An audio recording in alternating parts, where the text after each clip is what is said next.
الحمد لله نحمده ونستعينه ونستغفره ونستهديه ونتوب إليه ونتوكل عليه ونعوذ بالله من شرور أنفسنا ومن سيئات أعمالنا من يهده الله فلا مضل له ومن يضلل فلا هادي له أشهد أن لا إله إلا الله وحده لا شريك له وأشهد أن محمدا عبده ورسوله لا نبي بعده اللهم صل وسلم أفضل الصلاة وأتم التسليم على المبعوث رحمة للعالمين بشيرا ونذيرا وداعيا إلى الله بإذنه وسراجا منيرا بلغ الرسالة وأدى الأمانة ونصح الأمة وجاهد في الله حق جهاده حتى أتاه اليقين نبينا محمد صلى الله عليه وسلم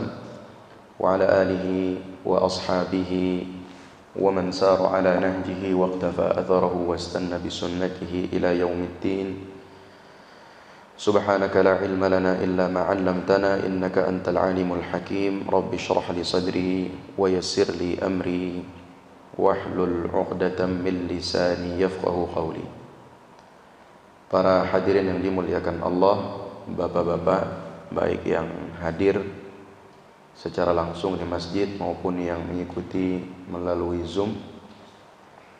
Alhamdulillah pada pagi hari ini setelah kita melaksanakan salat subuh secara berjamaah, kita bisa duduk untuk sama-sama belajar mempelajari ayat-ayat Allah dan juga hadis-hadis Rasulullah sallallahu alaihi wasallam. Maka kita berharap kepada Allah semoga Allah jadikan pertemuan kita ini pertemuan yang penuh barakah, pertemuan yang memberikan kepada kita ilmu yang bermanfaat dan ilmu yang bisa kita amalkan. Hadirin yang dimuliakan Allah, pagi ini kita akan membahas tema yang sangat penting bagi kehidupan setiap muslim. Karena tema ini menyangkut dengan akhir hayat kita, atau lebih tepatnya dengan permulaan dari masa depan kita yang hakiki, yaitu kematian. Karena banyak sekali orang yang terlena atau tidak mengetahui bahwa sejatinya kehidupan di dunia ini adalah salah satu fase untuk kita bertemu dengan Allah Subhanahu wa taala. Ini baru fase kedua. Setelah kita hidup di dalam kandungan ibu kita, itu adalah fase pertama, kita lahir baru fase kedua. Banyak orang yang tidak mengetahuinya, atau banyak orang yang mengetahuinya tetapi tidak menyadarinya, lupa akan hal ini, bahwa setelah ini kita akan mati, kita akan bertemu dengan Allah Subhanahu wa taala, dan perjalanan kita masih sangat-sangat panjang. Nanti kita akan hidup di alam barzakh, entah berapa lama kita hidup di sana. Kita akan dikumpulkan di padang mahsyar, kita akan menyeberang sirat, dan menyeberang sirat itu keadaannya bermacam-macam. Baru setelah itu kita akan masuk surga atau masuk neraka. Dan kehidupan dunia termasuk fase yang paling singkat. Sehingga semoga tema ini bisa paling tidak mengingatkan kita agar hidup kita ini jangan sampai kita habiskan cuman untuk mencari dunia. Karena dunia tidak ada yang kita bawa mati. Tapi kita harus menjadikan bagaimana akhir kita hidup nanti kita jadikan termasuk dalam list kegalauan kita. Karena kita hidup di dunia ini penuh dengan kegalauan-kegalauan. Bagaimana masa depan kita, nanti kita apakah punya harta atau tidak, punya mobil atau tidak, bagaimana anak-anak kita. Itu kan semua kegalauan-kegalauan yang sifatnya duniawi. maka hendaklah kita jadikan husnul khatimah ini termasuk kegalauan, termasuk dalam list kegalauan kita. Bahkan kita masukkan menjadi list kegalauan yang paling utama. Karena sejatinya itulah yang kita harapkan ketika kita hidup di dunia ini. Hadirin yang dimuliakan Allah, yang pertama apa itu husnul khatimah? Husnul khatimah kita semua tahu artinya. Husn artinya baik, al-khatimah artinya akhir. Maksudnya adalah akhir hidup yang baik. Itu yang dimaksud dengan husnul khatimah. Dan ini cita-cita setiap muslim. Disebutkan dalam sebuah hadis diriwayatkan oleh Anas bin Malik bahwa Rasulullah sallallahu alaihi wasallam bersabda, "Idza aradallahu bi'abdin khairan ista'malahu." Kalau Allah ingin kebaikan atas seorang hamba, maka Allah akan mempekerjakannya. Ista'malahu, Allah akan menggunakannya, Allah akan mempekerjakannya. Maka para sahabat bertanya, qalu wa kaifa yasta'miluhu? Wahai Rasulullah, bagaimana Allah mempekerjakannya? Apa maksudnya? Maka Rasulullah menjawab, yuwaffiquhu li'amalin salihin qabla mautihi.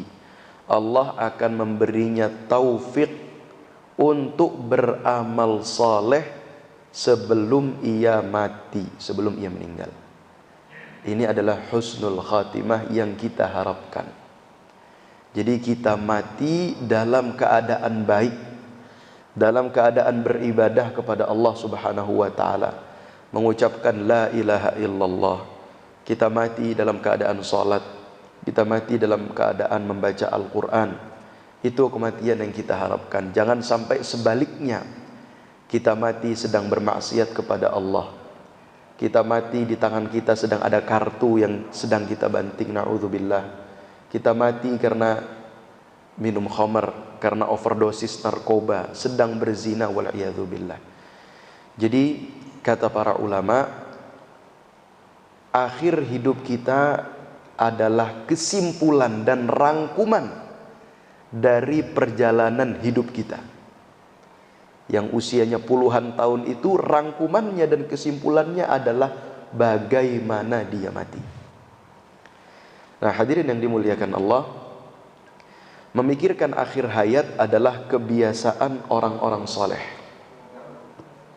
Orang-orang soleh, para ulama terdahulu, para nabi, para sahabat, kebiasaan mereka adalah bagaimana agar akhir hayat itu menjadi akhir hayat yang terbaik.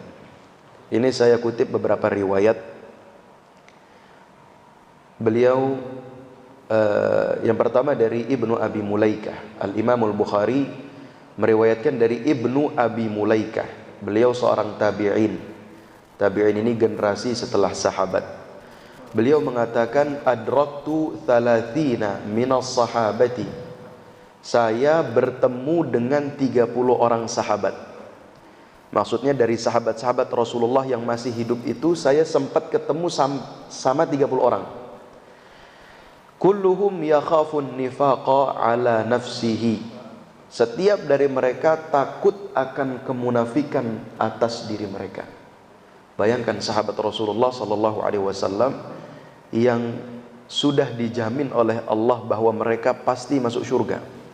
Radhiyallahu anhum wa radu'an. Allah firmankan dalam Al-Quran, Allah telah redha atas mereka dan mereka telah redha atas Allah sebagai Tuhan mereka. Mereka telah dijamin oleh Allah Subhanahu wa taala, tapi mereka masih takut kalau mereka itu munafik. Kalau amal mereka itu ternyata tidak lillahi ta'ala. Munafik secara amal. Munafik itu ada dua, ada munafik secara akidah, ada munafik secara amal. Kalau munafik secara akidah, hukumnya dia kafir di sisi Allah, walaupun di sisi manusia dia tidak kafir. Munafik secara akidah, dia menampakkan Islam padahal sejatinya dia kufur. Adapun munafik secara amal, dia menampakkan kesolehan di depan orang, tapi kalau sedang sendiri dia menjadi orang yang bejat. Itu munafik secara amal, dia tidak kafir. tapi dosanya sangat besar dan terancam mendapatkan su'ul khatimah wal iyadzu billah. Ini para sahabat Rasulullah sallallahu alaihi wasallam, mereka adalah generasi terbaik yang langsung dididik oleh Rasulullah. Tapi mereka masih merasa takut kalau di dalam hati mereka ada kemunafikan. Oleh karena itu kita yang bukan generasi sahabat, yang sudah hidupnya jauh sekali dari Rasulullah, sudah 1400 tahun yang lalu, jangan sampai kita ini merasa pede. Oh, saya ini sudah banyak beribadah, tenang saya setiap hari ke masjid kok, saya ini banyak sedekahnya, atau saya ini setiap hari membaca Al-Quran. Jangan terlalu pede, tetapi kita harus tetap mengkhawatirkan apakah amalan kita diterima oleh Allah atau tidak, sehingga kita dalam beramal itu betul-betul berhati-hati dan betul-betul menjaga hati agar ikhlas lillahi ta'ala. Ini yang pertama. Yang kedua, Umar bin Khattab radhiyallahu anhu. Kita tahu siapa Umar bin Khattab. Umar bin Khattab adalah seseorang yang Rasulullah janjikan surga. Rasulullah bersabda, Umar fil jannah, Umar di surga. Bahkan Rasulullah pernah mengatakan, saya masuk surga dan melihat istananya Umar bin Khattab. Dan disebutkan oleh Rasulullah, ma laqiyaka syaitanu salikan fajjan illa wasalaka syaitanu fajjan ghaira fajjik. Tidaklah setan itu menemuimu sedang melalui sebuah jalan, kecuali setan akan menempuh jalan yang lain, karena takut kepada Umar bin Khattab, karena imannya sangat kuat. Tapi Umar bin Khattab berkata kepada Hudzaifah ibnul Yaman. Kita tahu bahwa Hudzaifah ibnul Yaman adalah sahibu sirri Rasulillah, penjaga rahasianya Rasulullah. Rasulullah menyebutkan nama-nama orang munafik kepada Hudzaifah ibnul Yaman. Orang-orang munafik secara akidah, yang mereka hidup di Madinah, tampaknya muslim tapi hati mereka kufur. Rasulullah memperlakukan mereka sebagai seorang muslim, karena memang kita manusia diperintahkan untuk memperlakukan manusia yang lain secara zahir.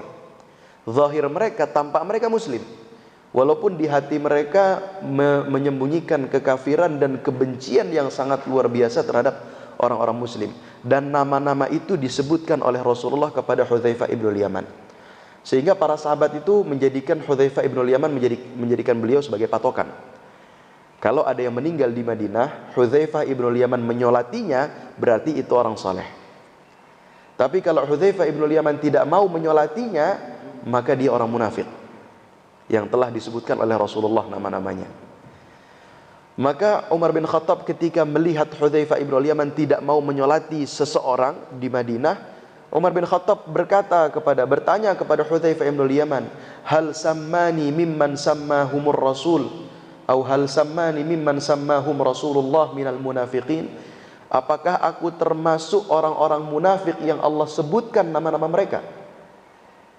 Bayangkan, Umar bin Khattab yang sudah dijamin oleh Allah masuk surga, masih bertanya seperti itu kepada Hudzaifah ibnul Yaman. Ini menunjukkan ketawaduan iman mereka yang sangat luar biasa. Jadi mereka tidak merasa tinggi imannya, tidak lantas mengatakan saya ini sudah dijamin surga oleh Rasulullah, tidak. Tapi mereka selalu mengkhawatirkan keimanan mereka. Lalu Hudzaifah bin Yaman menjawab, tidak wahai Umar, engkau tidak mungkin termasuk orang-orang munafik.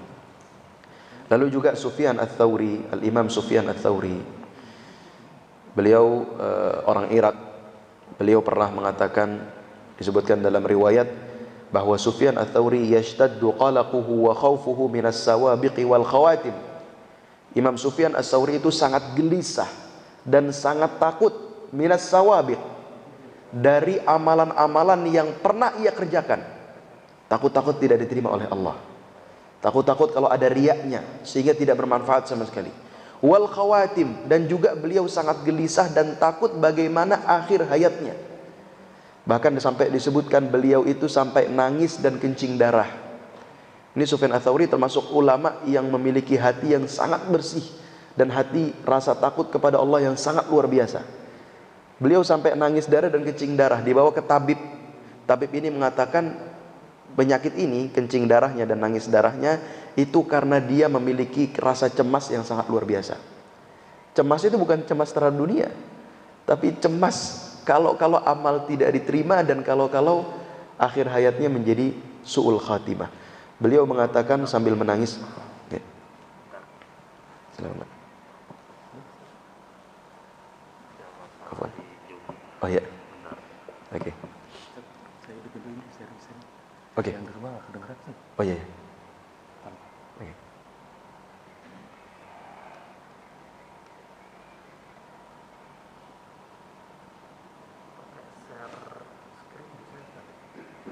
Pakai share screen bisa di Zoom. Ya, oke. Ya.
Ya, Pak.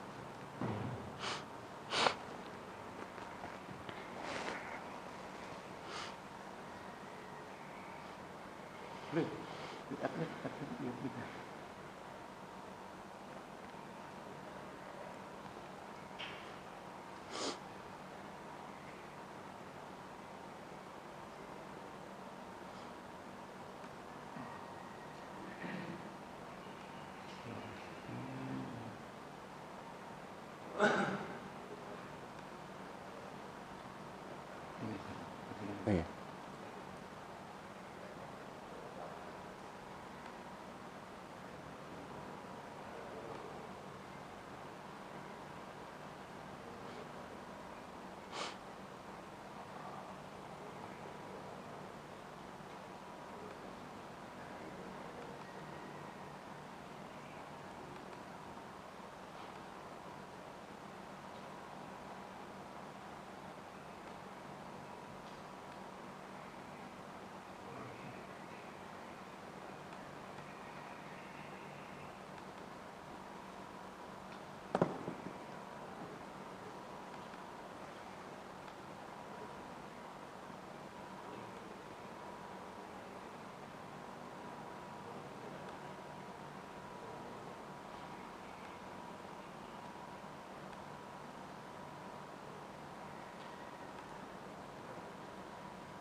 Nah, kalau share screen-nya harus itu nanti ya. Sekarang suaranya udah. Hah?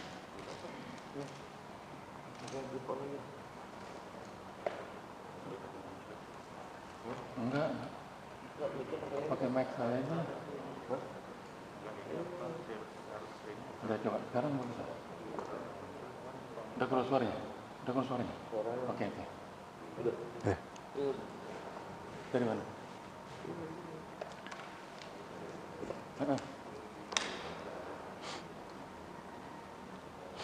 Ini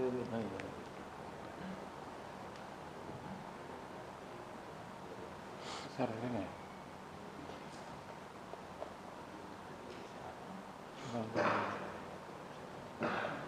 Ya. Ini kok jadi laptop saya jadi aneh.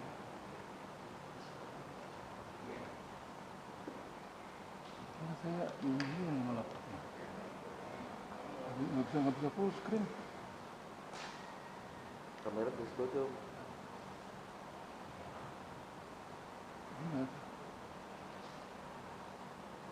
Ini soalnya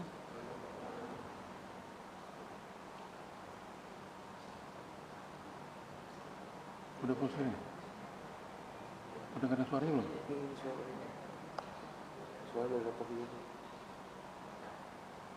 Apanya? Please, matiin dari itu dari host, please. Ini saya nggak buka nih. Matiin dari host aja. Matiin di partisipannya, matiin yang sharing partisipan.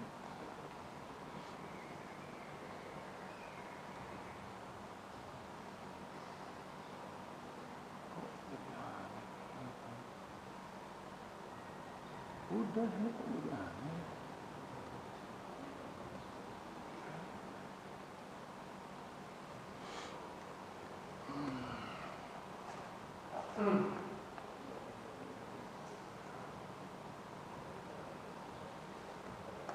Enggak, laptop saya kok jadi nggak bisa begini.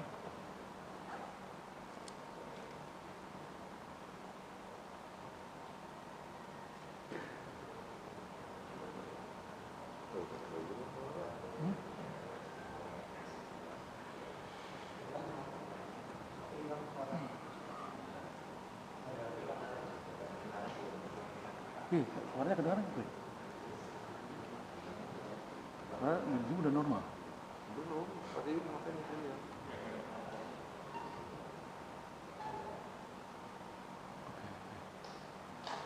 Enggak, tadi servernya udah mati nih. Servernya mati. Servernya masih. Enggak, maksudnya gini, suaranya udah dengar. Belum. Udah aja. Oke, ini aja, jalan-jalan ini aja, ya. Maksud.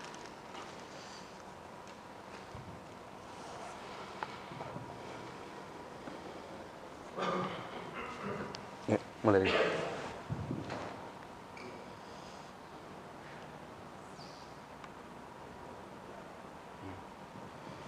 Baik. Tadi Al-Imam Sufyan Ats-Tsauri, beliau termasuk orang yang sangat takut akan akhir hayatnya. Beliau pernah menangis dan mengatakan, akhafu an akuna fi ummil kitab syaqiyan. Saya takut ditakdirkan celaka. Maksudnya celaka di akhirat. Akhafu an uslabal iman 'indal maut. Saya takut iman saya dicabut ketika mati. Jadi ini memikirkan akhir hayat adalah kebiasaan orang-orang yang soleh, dan ini juga harus kita jadikan kebiasaan kita, yaitu bagaimana kita mati baik. Sebagaimana kita memikirkan bagaimana kita hidup baik, maka kita harus memikirkan bagaimana mati yang baik. Selanjutnya, sebab-sebab husnul khatimah. Yang pertama adalah sebab yang umum, yaitu menjaga takwa kepada Allah Subhanahu wa taala. Jadi Allah Subhanahu wa taala berfirman, "Ya ayyuhalladzina amanu taqullaha haqqa tuqatih wa la tamutunna illa wa antum muslimun." Wahai orang-orang yang beriman, bertakwalah kepada Allah dengan sebenar-benar takwa, dan jangan kalian mati kecuali dalam keadaan Islam. Ini ayat pasti kita dengar setiap hari Jumat paling tidak, karena pasti dibacakan ketika hari Jumat. Kita lihat dalam ayat ini Allah Subhanahu wa taala mengaitkan takwa dengan mati. Bertakwalah kepada Allah dengan sebenar-benar takwa. Kenapa? Karena disebutkan dalam hadis bahwa inna lil mauti la sakarat. Ala inna lil mauti la sakarat. Sesungguhnya kematian itu ada sakaratnya. Sakaratul maut. Dan seseorang akan mudah menghadapi sakaratul maut ketika dia bertakwa kepada Allah Subhanahu wa taala. Sakaratul maut itu bukan sesuatu yang ringan. Jangan kita anggap sakaratul maut sudah begitu saja dan di akhir mati. Bukan. Sakaratul maut ini adalah penentu terakhir dia bagaimana dia bertemu dengan Allah Subhanahu wa taala. Karena syaitan memang tugasnya itu menggoda manusia, dan setan akan semakin menggoda manusia ketika dia sakaratul maut. Jadi bukan ringan. Ketika sakaratul maut itu bisikan setan itu sangat sekali kuat di telinga setiap manusia. Dan bisikan setan itu bisa tertahan ketika dia memiliki ketakwaan dan amal saleh kepada Allah Subhanahu wa taala. Jadi ada kisah. Ada seseorang yang kerjanya, ini kisah nyata. Kerjanya seumur hidupnya itu bermaksiat. Dia sering berzina, keluar negeri berzina. Dia sering menonton hal-hal yang tidak baik. Dia tidak peduli harta yang dia makan itu halal atau haram. Dia suka minum khamr. Dia suka datang ke klub-klub muslim. Akhirnya suatu ketika dia sakit, sekarat. Anaknya mendampingi ayahnya, mendampingi orang ini. Lalu ayahnya, orang ini mengatakan, ambilkan saya mushaf Al-Quran. Maka anaknya senang karena anaknya tahu bahwa ayahnya selama hidupnya itu seringkali bermaksiat kepada Allah Subhanahu wa taala. Akhirnya diambilkan mushaf oleh anaknya. Ketika sakaratul maut itu, dia kumpulkan ludahnya, dia ludahi Quran itu. Dikira anaknya, ayahnya minta Al-Quran supaya dibaca. Ternyata tidak. Diludahi mushaf itu. Dan dia meninggal setelah itu, mati dalam keadaan setelah meludahi mushaf.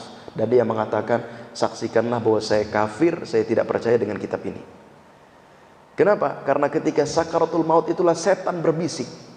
Semakin kuat bisikannya. Dan yang bisa melindungi kita dari bisikan setan ketika di akhir hayat kita, ketika kita sekarat, adalah amal-amal saleh kita, takwa kita kepada Allah Subhanahu wa taala.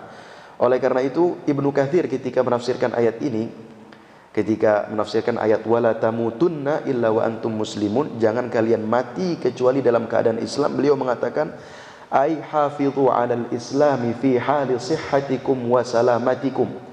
Jagalah Islam kalian selama kalian masih sehat dan selamat. Selama kalian masih hidup normal, jaga Islam kalian. Ini pesan Ibnu Katsir. Fa innal karima qad ajra bi karamihi, karena Allah yang maha mulia itu memiliki kebiasaan. Allah yang maha mulia telah menjalankan kebiasaannya dengan kemuliaan Allah. Apa kebiasaan Allah? Annahu man 'asha 'ala syai'in mata 'alaihi. Barang siapa yang hidup atas sesuatu, maka dia akan mati di atas sesuatu tersebut. Maksudnya, jika ada orang yang hidup biasa maksiat, maka dia akan mati dalam keadaan maksiat. Itu adalah sunnatullah, kebiasaannya Allah. Barang siapa yang hidupnya taat, maka biasanya dia akan mati dalam keadaan taat. Makanya tadi Ibnu Katsir mengatakan hafidhu ala islamikum, jagalah Islam kalian selama kalian masih sehat. Maksudnya selama kalian belum sakaratul maut. Karena kalau sudah sakaratul maut, tidak lagi kita bisa menjaga. Tidak mudah. Jangan kita pikir sudah saya sekarang foya-foya saja, bermaksiat. Nanti ketika sakaratul maut kan saya merasakan, saya tinggal mengucapkan la ilaha illallah. Tidak semudah itu. Karena ketika orang sudah sakaratul maut, nyawa sudah mulai ditarik dari ujung kukunya, pelan-pelan sampai ke tenggorokannya, itu dia sudah tidak bisa ngapa-ngapain lagi. Yang ditampakkan di depan dia itu setan yang berbisik dan malaikat yang berusaha untuk menyelamatkannya. Maka ketika amalnya itu lebih banyak, maka bisikan-bisikan setan itu bisa terhalang dan tidak dia dengar. Tapi kalau maksiatnya banyak, maka bisikan setan itu sangat kuat di dalam hatinya, sehingga tidak mudah. Makanya kita mungkin ada yang pernah menyaksikan bagaimana orang yang ketika ingin meninggal berusaha ditalqin oleh keluarganya, katakan la ilaha illallah, la ilaha, tidak bisa dia mengucapkannya. Dia hanya terbata atau dia hanya mengucapkan perkataan-perkataan lain, perkataan-perkataan yang sering dia ucapkan ketika hidup, kata-kata kotor, wal'iyadzubillah. Jadi hendaklah kita menjaga ketakwaan Allah, ketakwaan kepada Allah Subhanahu wa taala. Ibnu Katsir melanjutkan, wa man mata ala syai'in bu'itsa alaihi. Barang siapa yang mati di atas sesuatu, maka begitulah dia akan dibangkitkan. Matinya buruk, maka dia akan dibangkitkan dalam keadaan buruk. Matinya baik, maka dia akan dibangkitkan dalam keadaan yang baik. Jadi ini sebab yang pertama, menjaga takwa kepada Allah. Yang kedua, banyak mengingat mati. Rasulullah sallallahu alaihi wasallam bersabda, "Aktsiru dzikra hadzimil ladzat." Perbanyaklah mengingat mati. Karena kematian ini adalah pemutus segala harapan kita. Kita punya harapan di dunia, tapi kalau mati putus semua harapan itu. Kematian ini pemutus segala angan-angan, segala cita-cita kita, segala rencana kita. Kita sudah merencanakan A, B, nanti liburan di mana, nanti kita akan punya bisnis apa, ini dan itu. Kalau mati selesai semua, dan itu tidak akan dibawa ke akhirat. Dan hadirin yang dimuliakan Allah, kalau seandainya kita divonis oleh dokter bahwa kita punya penyakit dan hidup kita tidak lama lagi, kamu, kata dokter misalkan, kira-kira hidupnya tidak lebih dari 6 bulan lagi, kira-kira apa yang akan kita lakukan? Kita akan menjadi orang yang sangat soleh. Mungkin tiap hari kita akan pergi ke masjid, tiap hari kita akan berusaha bersedekah, tiap hari kita akan sholat malam, kita akan mencari orang-orang yang pernah kita zalimi untuk kita minta maaf dari mereka. Kita akan mencari orang-orang yang pernah kita hutangi untuk kita bayarkan hutang-hutang kita. Kita akan mencari orang-orang yang pernah kita putus tali silaturahim untuk kita sambung kembali. Kenapa? Seakan-akan itu perpisahan, bentar lagi saya mati. Kita sudah divonis oleh dokter, ya kan? Hadirin yang dimuliakan Allah, untuk menjadi orang yang sesoleh dan sebaik itu kita tidak butuh vonis dokter. Kenapa? Karena Allah sejatinya sudah memvonis kita bahwa kita pasti mati dan kita tidak tahu kapan. Ya kan? Allah berfirman, kullu nafsin dha'iqatul maut, setiap jiwa pasti merasakan kematian. Dalam ayat yang lain Allah berfirman, innaka mayyitun, sesungguhnya engkau wahai Muhammad mati, wa innahum mayyitun, dan mereka umatmu juga mati. Lalu dalam ayat yang lain Allah juga berfirman,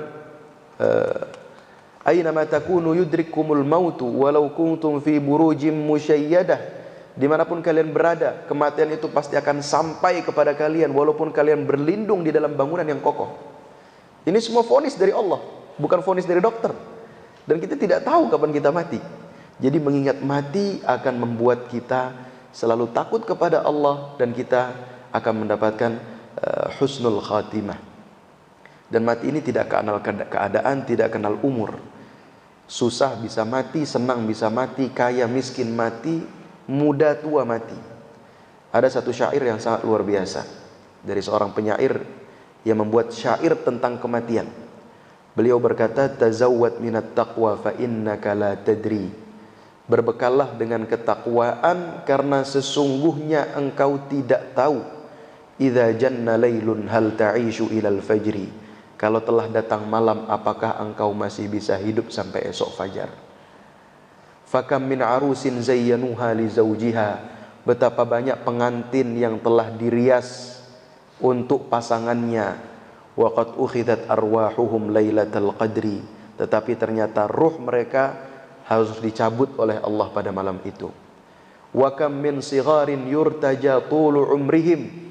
Betapa banyak anak kecil yang lucu yang kita harapkan usianya panjang. Wa qad udkhilat ajsaduhum zulmatal qabri. Tetapi ternyata tubuh mungil mereka harus dimasukkan ke dalam gelapnya kuburan. Wa kam min salimin mata min ghairi illatin. Betapa banyak orang yang sehat, kokoh, kuat, muda, tidak punya penyakit, tiba-tiba mati tanpa sebab. Lagi banting kartu mati, lagi di jalan tiba-tiba ketabrak mati, lagi jalan ketimpa mati tanpa sebab. Tiba-tiba saja, tidak ada tanda-tanda. Wa kam min saqimin 'asha hinam minad dahri. Betapa banyak orang yang sakit sudah divonis dokter ternyata masih bisa hidup untuk waktu yang cukup lama. Wa kam min fatan yumsi wa yusbihu lahiyan. Betapa banyak anak muda yang pagi dan sorenya tertawa-tawa, bermain-main. Waqad nusijat akfanuhu wa huwa la yadri. Padahal kain kafannya itu sedang ditenun dan dipersiapkan untuk dia dan dia tidak menyadarinya. Wa kam min sakinin 'inda as-sabahi biqasrihi. Betapa banyak orang yang pagi harinya masih hidup di dalam istananya yang megah, dalam rumahnya yang mewah. Wa indal masa qad kana min sakinil qabri. Tetapi ketika sore hari dia sudah pindah dari rumahnya menjadi penghuni kuburan. Maka nasihat penyair ini, fakun mukhlisan wa'malil khaira daiman. Jadilah orang yang ikhlas dan selalu kerjakan kebaikan. La'allaka tahdha bil mathubati wal ajri. Semoga engkau mendapatkan balasan dan ganjaran dari Allah.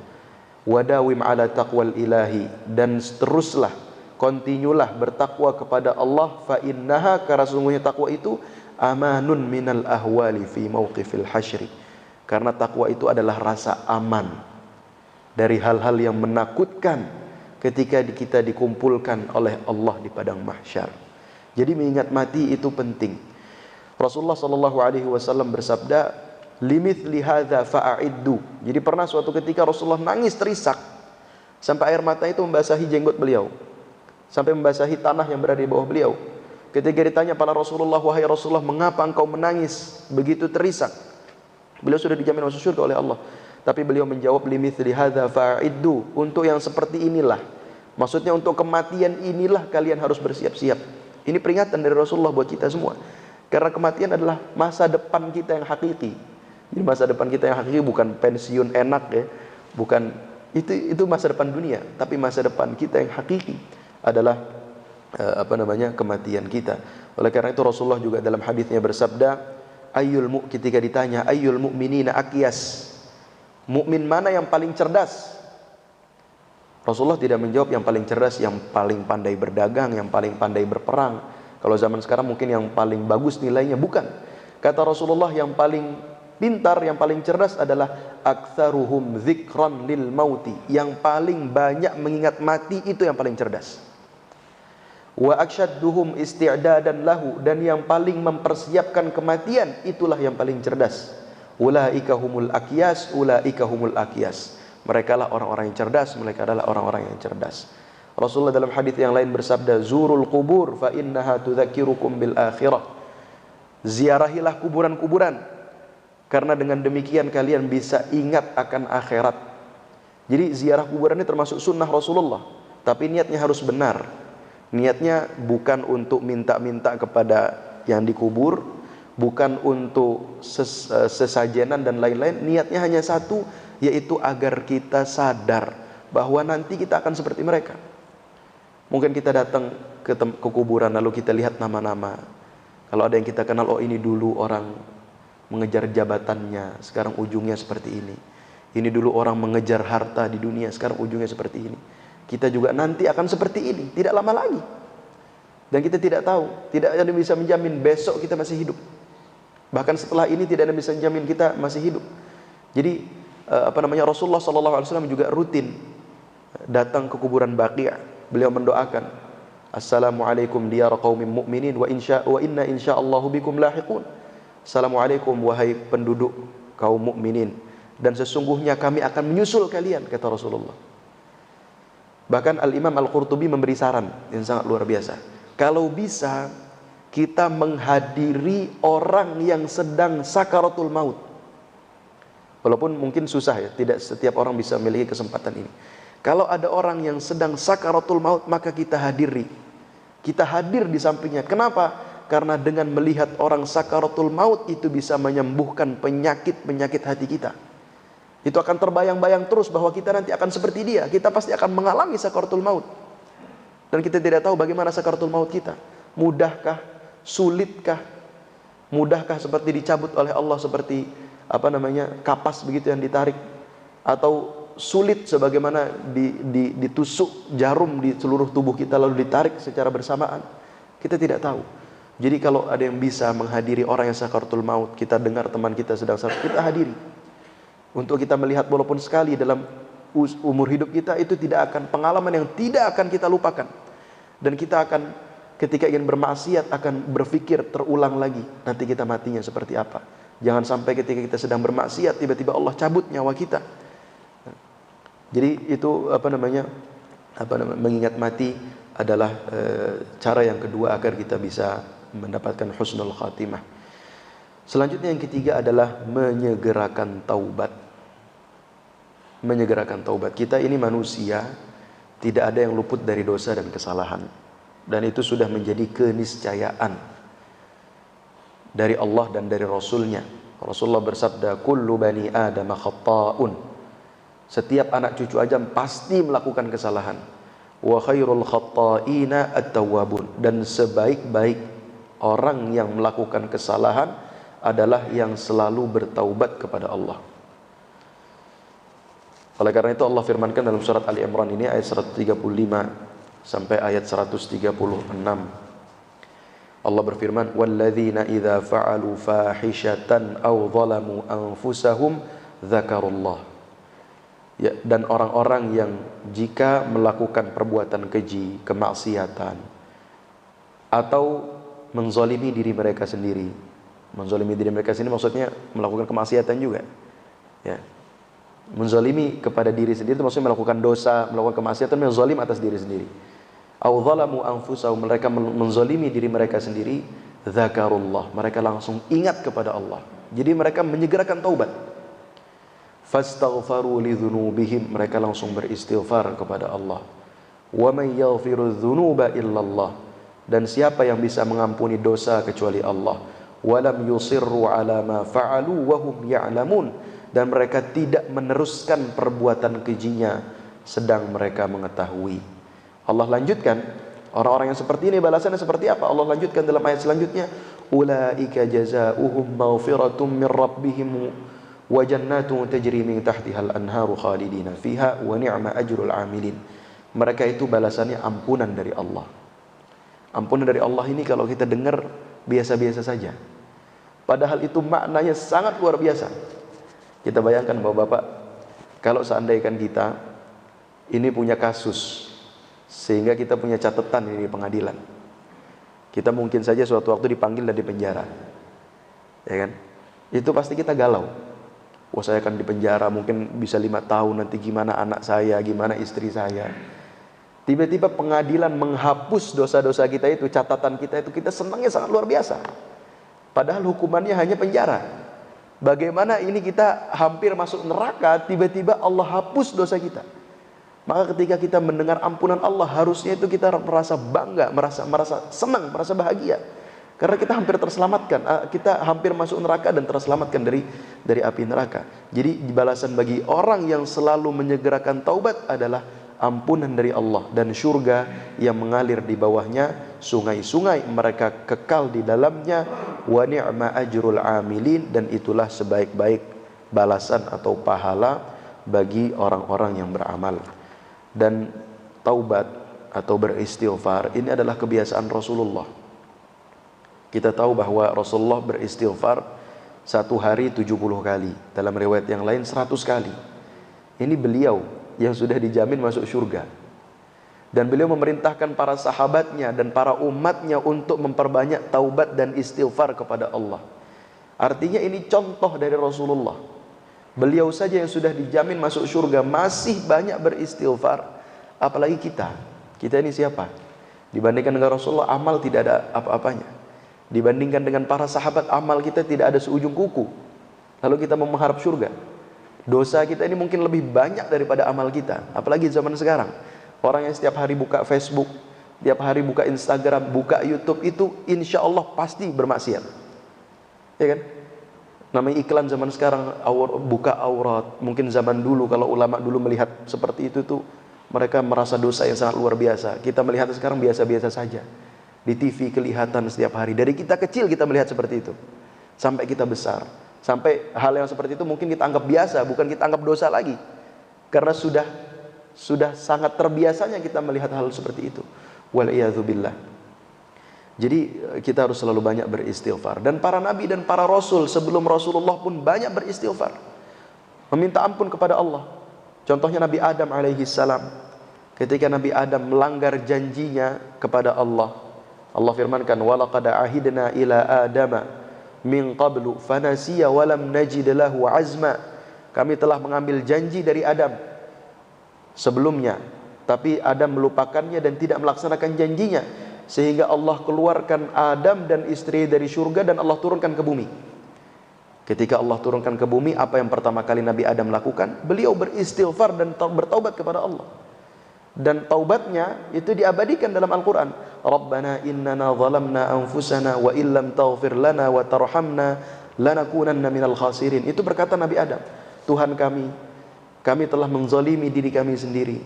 Seandainya Engkau tidak mengampuni kami dan tidak merahmati kami, niscaya kami akan menjadi orang-orang yang merugi. Disebutkan dalam riwayat, beliau melakukan hal tersebut selama berpuluh-puluh tahun. Seorang Nabi, kita tahu Nabi itu dijamin masuk surga, tapi selalu bertaubat, beristighfar kepada Allah. Nabi Nuh alaihi salam, Nabi Nuh doanya juga, istighfarnya, minta taubatnya diabadikan dalam surat Nuh. Rabbighfirli wali walidayya waliman dakhala baitiya mu'minan walil mu'minina wal mu'minat. Ya Allah, ampunilah saya, ampuni kedua orang tua saya, ampuni orang-orang yang beriman, baik dari kalangan laki-laki maupun perempuan. Ketika Nabi Nuh alaihi salam meminta agar anaknya, kita tahu bahwa anaknya Nabi Nuh itu kan yang membangkang kepada Allah. Dan namanya Nabi Nuh sebagai seorang bapak, nalurinya sayang kepada anaknya. Sehingga Nabi Nuh meminta kepada Allah, ya Allah, jadikanlah anakku ini termasuk orang-orang yang beriman, termasuk orang-orang yang saleh. Tapi anaknya tidak mau, dia berdoa kepada Allah. Allah menjawab, innahu laisa min ahlik. Sesungguhnya dia, anakmu ini bukan termasuk keluargamu. Innahu amalun ghairu saleh. Sesungguhnya dia bukan orang yang saleh. Maka ketika itu Nabi Nuh bertaubat kepada Allah Subhanahu wa taala dan mengatakan, illam taghfirli wa tarhamni akum minal khasirin. Kalau Engkau tidak mengampuni saya ya Rabb dan tidak merahmati saya akan menjadi orang-orang yang sangat merugi. Nabi Musa alaihi salam juga demikian. Ketika tidak sengaja memukul orang Qibti dan akhirnya mati, orang Qibti itu tidak sengaja membunuh orang, Nabi Musa alaihi salam, Rabbi inni zalamtu nafsi faghfirli faghfaralah. Ya Allah, sesungguhnya saya telah melakukan kezaliman, maka ampunilah saya, maka Allah mengampuninya. Dan hadirin yang dimuliakan Allah, iblis laknatullah alaihi,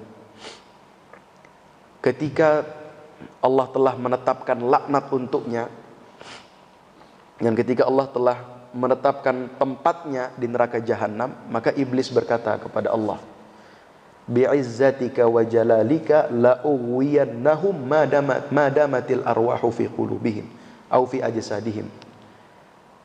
Demi kemuliaan dan kehormatanmu ya Allah, saya akan menyesatkan manusia, menyesatkan mereka selama ruh itu masih berada dalam jasad mereka, kata iblis. Apalagi tadi ketika akhir hayat, ketika sakaratul maut, itu godaan semakin kuat. Karena memang itu tugasnya iblis dan bala tentaranya. Iblis ini yang paling tuanya, bosnya. Maka Allah menjawab perkataan iblis itu. Jadi iblis ini punya misi, dan misinya tidak main-main, karena dikatakan di depan Allah. Allah menjawab, bi'izzati wa jalali, demi kemuliaanku dan kehormatanku, saya akan mengampuni mereka selama mereka bertaubat kepadaku. Jadi walaupun iblis menggoda kita dan kita bermaksiat, selama kita bertaubat kepada Allah, maka Allah akan mengampuni kita. Jadi jangan tunda-tunda taubat.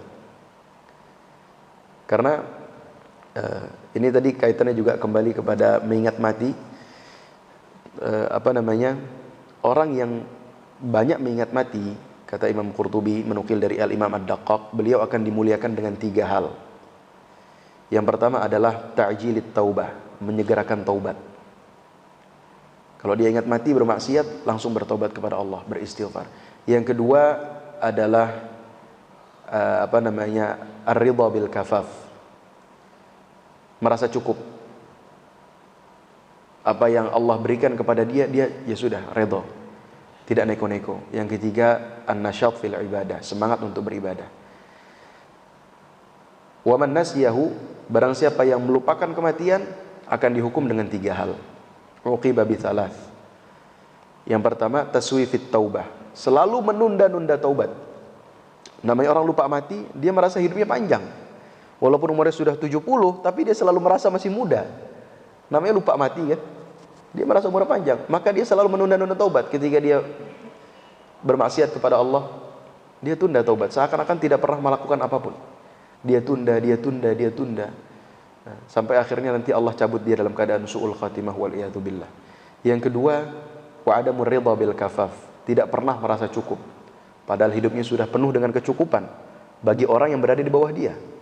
Mungkin hidup dengan gaya dia atau dengan taraf dia itu menjadi cita-cita banyak orang, tapi dia tetap saja merasa tidak cukup, merasa kurang. Dan yang ketiga, wattakasuli fil ibadah, malas untuk beribadah kepada Allah Subhanahu wa taala. Jadi penting kita untuk selalu menyegerakan taubat, karena Rasulullah bersabda, la saghirata ma'al israr, dosa kecil itu tidak akan kecil kalau kita selalu terus-menerus mengerjakannya. Tidak pernah kita taubati, kecil, lama-lama menjadi besar. Wala kabirata ma'al istighfar, dan tidak ada dosa besar kalau kita selalu beristighfar kepada Allah Subhanahu wa taala. Oleh karena itu Al-Imam Ibnul Qayyim rahimahullah mengatakan bahwa menyegerakan taubat itu termasuk kewajiban yang harus segera dikerjakan. Jadi kita banyak-banyak beristighfar dan bertaubat kepada Allah. Dan beristighfar dan bertaubat itu akan mendatangkan kemudahan bagi hidup kita. Rasulullah bersabda, man lazimal istighfar, barang siapa yang memperbanyak istighfar, memperbanyak taubat, ja'alallahu lahu min kulli hammin faraja, Allah akan menjadikan untuk setiap kegalauannya solusi. Wa min kulli dhiqin makhraja, dan Allah akan jadikan untuk setiap kesempitannya jalan keluar. Wa yarzuqhu min haitsu la yahtasib, dan Allah akan memberikan rizki dari jalur yang tidak diduga-duga. Dan kita harus bertaubat kepada Allah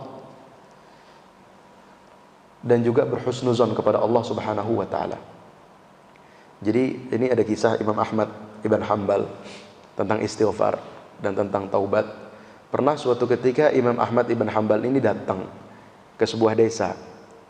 Penduduk desa ini sudah kenal dengan Imam Ahmad, sudah sering dengar namanya, cuman belum pernah ngelihat mukanya, belum pernah bertemu langsung. Namanya zaman dulu kan belum ada media sosial, belum ada foto kan. Jadi beliau sering dengar namanya Ahmad ibn Hanbal, seorang alim besar, ahli hadis, ahli fiqih, orang yang zuhud dan lain-lain. Imam Ahmad datang ke tempat ini. Sampai suatu malam, datang malam hari, Imam Ahmad ingin tidur, tapi beliau tidak punya tempat. Akhirnya beliau inisiatif pergi ke masjid, ingin tidur di masjid. Tapi penjaga masjid itu mengusirnya. Dia katakan, ini masjid harus ditutup, tidak boleh ada yang tidur. Kamu tidak boleh tidur di sini.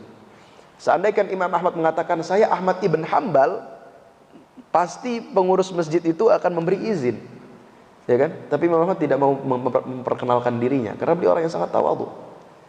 Sampai akhirnya beliau keluar dari masjid lantang luntung pada malam hari mencari tempat tidur, dilihat oleh tukang roti, tukang adon roti. Akhirnya diajak ke rumahnya, ya sudah kamu tidur di tempat saya. Malam hari tukang roti ini mempersiapkan adonannya untuk dijual besok pagi. Dipersiapkan adonannya sambil beristighfar kepada Allah, beristighfar. Imam Ahmad melihatnya dan berkata, wahai fulan, kenapa engkau selalu beristighfar? Maka tukang adon roti ini mengatakan, saya sudah coba, kalau saya memperbanyak istighfar, Allah selalu mengabulkan doa-doa saya. Kecuali satu, kata pedagang roti ini. Apa doa itu? Saya sudah lama berdoa untuk bertemu dengan Imam Ahmad, tapi saya sampai sekarang belum bertemu dengannya. Maka Imam Ahmad mendengar kata-kata itu, dia langsung mengatakan, wahai fulan, istighfarmu itulah yang telah menarikku keluar dari tempat tinggalku, dari negeriku, dan datang ke negeri ini. Lalu istighfarmu itulah yang telah menjadikanku diusir dari masjid,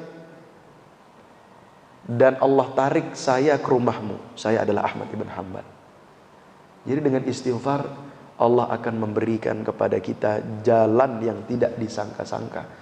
Jadi kalau kita merasa hidup kita ini banyak musibah, maka coba praktekkan resep dari Allah ini. Perbanyak istighfar. Lagi di masjid istighfar, lagi di mobil, lagi kerja istighfar. Lagi ngapain perbanyak istighfar. Yakinlah Allah akan memberikan kepada kita solusi. Dan kita harus yakin sambil berhusnuzan kepada Allah. Karena salah satu ibadah yang paling agung adalah menunggu jalan keluar yang jalan keluar dari Allah sambil berhusnuzan kepada Allah. Jadi jangan hanya menunggu jalan keluar dari Allah, tapi harus dibarengi dengan husnuzan kepada Allah. Karena tidak ada musibah yang menimpa kita kecuali memang ulah tangan kita sendiri. Allah berfirman, "Wa ma asabakum min musibatin fa bima kasabat aydikum." Tidaklah musibah itu menimpa kalian kecuali karena ulah tangan kalian sendiri, karena dosa kalian. Semakin banyak dosa, semakin sulit hidup kita. Walaupun nampaknya banyak uang, tapi masalah satu persatu datang. Besok ada masalah lagi. Entar anak kenapa, entar usaha kenapa, entar kerjaan kenapa, entar rumah kenapa. Kalau semakin banyak dosa, semakin seperti itu. Maka kalau kita merasa kita dihimpit dengan musibah, dengan cobaan, coba kita renungkan dosa-dosa kita. Kita beristighfar kepada Allah Subhanahu wa taala. Insyaallah Allah akan memberikan kepada kita jalan keluar, dan dengan menyegerakan taubat tadi, dengan beristighfar, itu kita akan mendapatkan mendapatkan husnul khatimah. Selanjutnya yang keempat adalah memperbanyak amalan yang sembunyi-sembunyi. Rasulullah sallallahu alaihi wasallam bersabda, "Man istata'a minkum an yakuna lahu khabi'un min 'amalin salihin falyaf'al." Barang siapa yang bisa menyembunyikan amalnya, maka lakukanlah. Kenapa demikian? Karena kata para ulama, salah satu penyebab su'ul khatimah, salah satu penyebabnya adalah dosa sembunyi-sembunyi. Jadi munafik secara amal itu adalah salah satu penyebab su'ul khatimah. Di depan kita tampak baik, di depan orang kita tampak baca Al-Quran, pergi ke masjid, bersedekah. Tapi kalau sudah sendiri, maksiat. Apalagi zaman sekarang dengan adanya teknologi, kemaksiatan sangat mudah untuk didapatkan. Apalagi laki, namanya laki itu kan nafsunya besar. Memang Allah takdirkan seperti itu. Zuyyina lin-nasi hubbus syahawati minan nisa wal banin. Allah takdirkan namanya manusia, terutama laki-laki, memiliki syahwat terhadap perempuan. Jadi salah satu sebab kenapa kita harus banyak menyembunyikan amal soleh, karena salah satu sebab su'ul khatimah karena kita banyak menyembunyikan dosa. Kebalikannya, kalau kita mau husnul khatimah harus banyak menyembunyikan amal soleh. Kalau su'ul khatimah banyak menyembunyikan dosa. Wal'iyadzubillah. Dan ini menjadi tolak ukur iman kita. Iman kita yang hakiki adalah ketika kita sendiri, itu iman kita yang hakiki. Kalau ditengok orang kita sholat ya biasa, namanya dilihat orang. Kalau dilihat orang kita bersedekah ya biasa, namanya dilihat orang. Kalau dilihat orang kita berbuat baik, beramal soleh, ya biasa, namanya dilihat orang. Kita kan tidak ingin dilihat orang itu dalam keadaan buruk. Maka tolak ukur keimanan kita yang hakiki ketika kita sendiri. Maka ada ungkapan dari ulama, la taj'alillahu ahwanan nadhirina ilaika. Jangan engkau jadikan Allah sebagai zat yang paling hina yang memandangmu. Maksudnya apa? Maksudnya kalau misalkan kita sedang sendiri, lalu ingin bermaksiat, lalu ada yang melihat kita itu anak kecil yang belum mengerti. Kita akan melanjutkan maksiat itu. Kenapa? Karena kita anggap dia belum mengerti, dia hina masih. Kalau kita ingin bermaksiat, ya kan? Di samping kita misalkan ada kucing, kita mungkin akan melanjutkan maksiat kita. Kenapa? Karena kita anggap dia melihat kita tapi dia hina, tidak mengerti. Maka jangan jadikan Allah sebagai pelihat yang paling hina bagi kita. Karena Allah selalu melihat kita, ya kan? Maksudnya tersampaikan maksudnya apa ya? Jangan jadikan Allah pelihat. Saya tidak ingin mengatakan orang yang melihat karena Allah bukan orang. Jadi saya bahasakan pelihat. Jangan jadikan Allah pelihat yang paling hina bagi kita. Kalau kita dilihat oleh orang yang sudah mengerti, mungkin kita tidak akan bermaksiat karena kita anggap orang itu mengerti dan mulia. Maka masa kita jadikan Allah lebih hina daripada orang itu? Ya kan? Jadi la taj'alillaha ahwanan nadhirina ilaika. Jadi itu memperbanyak amalan yang sembunyi-sembunyi, entah sholat malam. Jadi ini juga kisah nyata. Ada orang yang setiap bulan punya gaji, lalu jadi kisahnya orang ini meninggal dunia kecelakaan, dan ketika dibawa oleh mobil ambulans itu, di akhir hayatnya beliau membaca Al-Quran. Setelah itu meninggal. Setelah diantarkan jenazahnya ke orang tuanya mengatakan, anak ini punya gaji setiap bulan, dan setiap bulan dia sisihkan gajinya, lalu dia belikan sembako, lalu diberikan kepada orang-orang yang tidak mampu, dan itu tidak ada yang mengetahuinya kecuali saya. Jadi disembunyikan amalnya, kecuali saya dan tentunya orang yang menerima ya. Artinya tidak dia pamerkan, tidak pernah dia ceritakan kepada teman-temannya, ini saya setiap bulan saya punya gaji, saya sisihkan. Tidak pernah dia cerita kemana-mana. Itu menjadi amal soleh yang akan menjadi tabungan. Karena ketika amal soleh itu tersembunyi, maka tidak ada kemungkinan untuk riya. Kalau dilihat oleh orang, masih ada kemungkinan untuk riya. Kalau tersembunyi, maka tidak ada kemungkinan untuk riya. Dan itu menjadi pahala yang menjadi paling sempurna. Semakin banyak amal soleh yang kita sembunyikan, itu semakin banyak amal-amal yang pahalanya sempurna, yang akan kita dapatkan nanti di hari kiamat. Jadi berbanyak, baik amalan hati, misalnya kita banyak beristighfar, banyak bertasbih, tidak ada yang tahu, atau banyak bersabar, atau banyak ikhlas, banyak ridho, atau dengan amalan-amalan yang harta, kalau kita punya harta, atau membantu orang, tidak perlu kita ceritakan. Kalau ada yang tahu 1-2 orang, ya memang tidak mungkin kita sembunyikan seluruhnya begitu ya. Tapi tidak perlu kita ceritakan.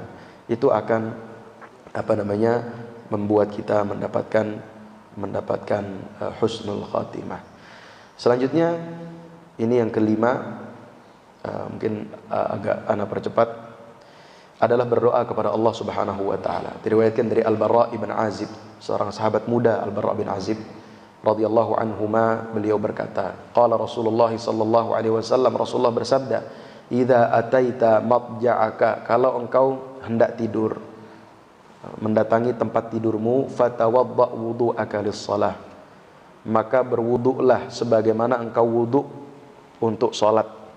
Jadi ini sunnahnya memang kalau kita mau tidur berwuduk. Thumma taji' ala shiqqikal ayman, lalu tidurlah di rusukmu yang sebelah kanan, di sebelah kanan. Para ulama menjelaskan walaupun tidak harus seperti itu selama tidur, yang penting dimulainya seperti itu. Jadi kalau kita mulai tidur, mulai sebelah kanan. Nanti entah pas tidur mau telentang, mau tengkur, mau jungkir balik, itu udah urusan lain karena kita sudah tidak sadar. Yang penting mulainya seperti itu. Ala shiqqikal ayman. Wa qul Allahumma aslamtu nafsi ilaika. Ini mungkin kita hafalkan, atau paling tidak kita tulis, kita catat di HP atau di mana, setiap mau tidur kita baca. Allahumma aslamtu nafsi ilaika. Ya Allah, sesungguhnya saya telah menyerahkan jiwaku kepadamu. Wa fawwadtu amri ilaika, dan saya telah menyerahkan segala urusanku kepadamu. Wa alja'tu dhahri ilaika, dan saya telah menyandarkan punggungku kepadamu. Dalam riwayat yang lain, wa wajjahtu wajhi ilaika, dan saya telah menghadapkan wajahku kepadamu. Rahbatan wa raghbatan ilaika, dengan rasa penuh harap dan rasa cemas dan takut terhadapmu. La malja'a wa la manja minka illa ilaika, tidak ada tempat bersandar dan tidak ada keselamatan kecuali darimu. Amantu bi kitabika alladhi anzalta, saya telah beriman dengan kitab yang telah engkau turunkan, yaitu Al-Quran. Wa bi nabiyyika alladhi arsalta, dan dengan nabi yang telah engkau utus, yaitu Rasulullah. Fa in mutta atau fa in mitta mutta 'alal fitrah, kalau engkau mati pada malam itu, maka engkau mati dalam keadaan fitrah. Apa maksudnya fitrah? Islam, dalam keadaan Islam. Faj'alhunna akhira ma taqul, maka jadikanlah doa tadi itu penutup pembicaraanmu. Jadi jangan sebelum tidur kita asik nonton YouTube, ketiduran dan nonton YouTube. Nanti mati sambil, iya kan? Karena kita mati dengan kebiasaan kita. Nanti tiba-tiba kalau kita mati sedang nonton YouTube, entah apa yang ditonton, wallahu a'lam. Ya kan? Jadi sebelum tidur sudah tutup HP, kita wudu, kita baca doa ini, setelah itu tidur.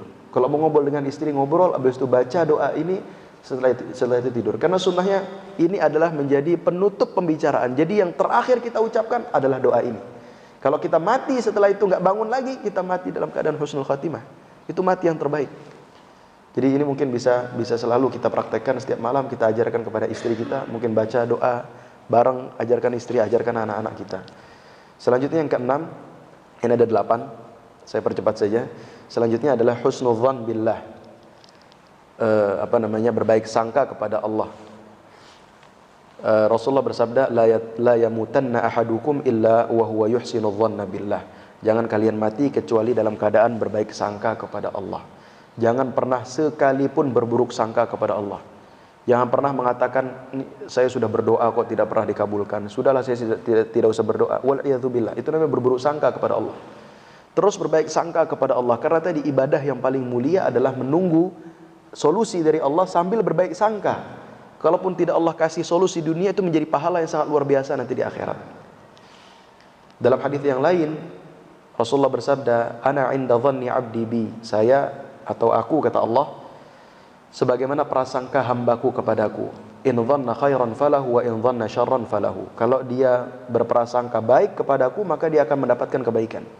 Sebaliknya kalau dia berprasangka buruk kepadaku, maka dia akan mendapatkan keburukan, wal'iyadzu billah. Selanjutnya yang ketujuh, agar kita mendapatkan husnul khatimah adalah tidak berbuat zalim kepada orang lain. Rasulullah bersabda dalam hadisnya, ma min dzambin ajdaru an yu'ajjilallahu li sahibihi al-'uqubata fid dunya ma'a ma yudakhiru lahu fil akhirati mithlal baghi wa qati'atir rahim. Tidak ada dosa yang pantas Allah segerakan hukumannya di dunia, ditambah lagi hukuman yang Allah siapkan di akhirat daripada berbuat zalim dan memutus tali silaturahim. Jadi orang yang berbuat zalim itu tidak akan tenang hidupnya, karena kaitannya dengan darah orang, dengan hak orang lain. Oleh karena itu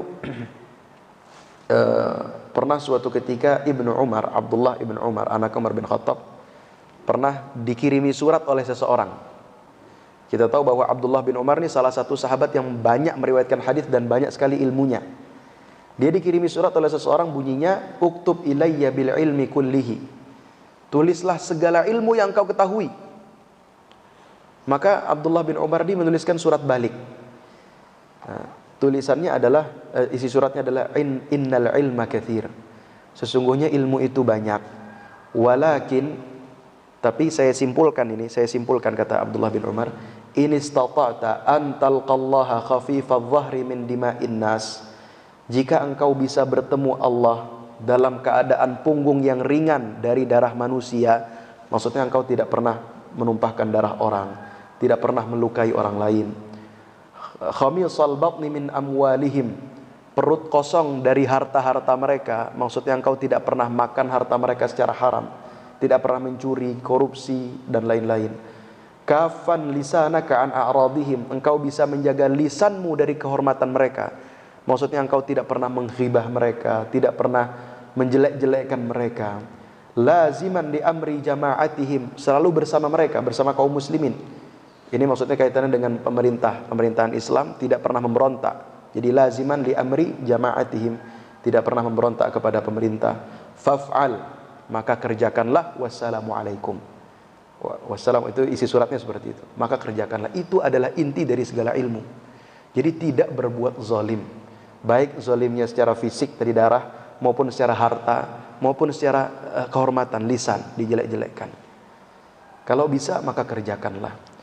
Itu akan membantu kita untuk mendapatkan husnul khatimah. Jadi berbuat zalim ini jangan kita sepelekan. Kita punya pembantu, jangan kita sepelekan. Ya, jangan kita tunda-tunda gajinya. Jangan kita tidak berikan gajinya. Kita punya hutang, jangan kita sepelekan. Kita harus berikan hutang-hutang kita. Walaupun kita hidupnya harus sulit karena menyicil hutang, harus kita bayar. Karena itu harta orang lain. Ya kan? Rasulullah bersabda, yughfaru lisyahidi kullu dzambin illa ad-dain. Orang yang mati syahid diampuni seluruh dosanya kecuali satu, hutang. Orang yang mati syahid kan harusnya masuk surga, tapi kalau punya hutang tertahan dia karena hutangnya. Jadi itu harta orang lain yang harus kita bayar. Begitu juga jangan mudah-mudah untuk ngatain orang lain, atau menjelek-jelekan orang lain. Selanjutnya, untuk mendapatkan husnul khatimah yang terakhir adalah berbuat baik kepada orang lain. Rasulullah bersabda, "Sana'i'ul ma'ruf taqi masari'as su." Perbuatan baik akan mencegah dari kematian yang buruk. Jadi selama kita berbuat baik, maka tadi perbuatan baik itu akan mencegah kita dari kematian yang buruk, wal'iyadzubillah. Maka selalulah lakukan kebaikan-kebaikan. Jadi kebaikan baik yang sifatnya pribadi maupun kebaikan yang sifatnya kepada orang lain.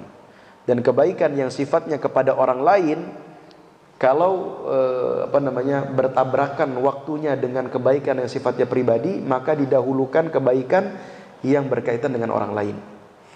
Maka disebutkan dalam sebuah riwayat, sesungguhnya saya pergi untuk membantu saudara saya lebih saya sukai daripada sholat atau daripada i'tikaf di masjid ini, maksudnya Masjid Nabawi. Karena kalau i'tikaf di Masjid Nabawi pahalanya hanya buat pribadi, tapi kalau membantu orang pahalanya buat orang dan memudahkan orang lain. Itulah 8 hal yang bisa membantu kita untuk selalu untuk mendapatkan husnul khatimah. Saya ulang dari awal. Yang pertama menjaga takwa, yang kedua banyak mengingat mati, yang ketiga menyegerakan taubat, yang keempat memperbanyak amalan yang sembunyi-sembunyi, kelima berdoa, keenam berbaik sangka kepada Allah, ketujuh tidak berbuat zalim, kedelapan berbuat baik kepada orang lain. Ini terakhir ciri-ciri husnul khatimah. Yang pertama ketika meninggal mengucapkan la ilaha illallah.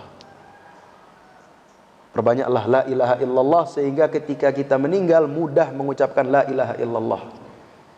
Orang yang tidak pernah berzikir la ilaha illallah sulit mengucapkan la ilaha illallah. Banyak mengucapkan la ilaha illallah. Afdhalul dzikri la ilaha illallah. Zikir yang paling baik la ilaha illallah. Yang kedua, keningnya berkeringat.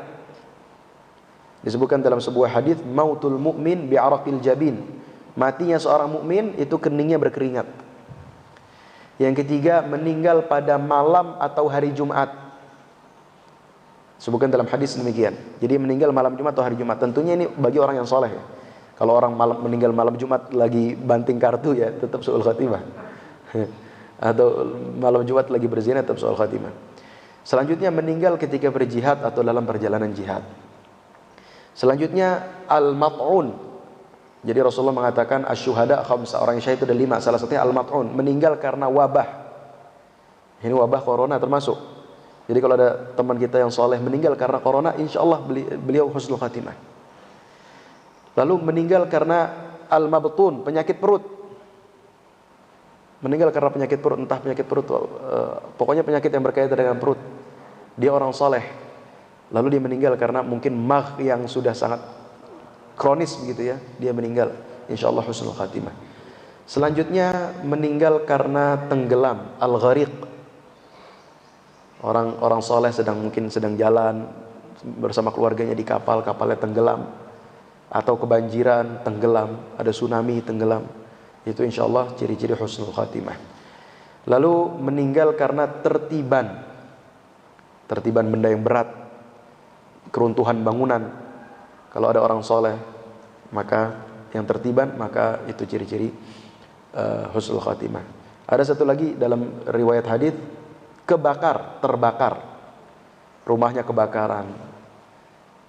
Dia orang yang soleh sehari-harinya, maka insya Allah ciri-ciri husnul khatimah. Kalau bagi perempuan meninggal karena melahirkan, itu termasuk ibadah yang sangat luar biasa. Dia syahid matinya. Selama hidupnya baik ya, hidupnya tidak neko-neko, dia taat kepada suaminya, dia sholat 5 waktu, dia puasa. Kan kata Allah demikian, perempuan kalau masuk surga sholat 5 waktu, puasa, lalu taat kepada suami, maka Allah akan katakan kepada perempuan ini, masuklah surga dari pintu manapun yang dia akan hendaki. Apalagi kalau meninggalnya dalam keadaan melahirkan, itu mati syahid. Yang terakhir adalah diberi kesaksian oleh orang-orang yang soleh.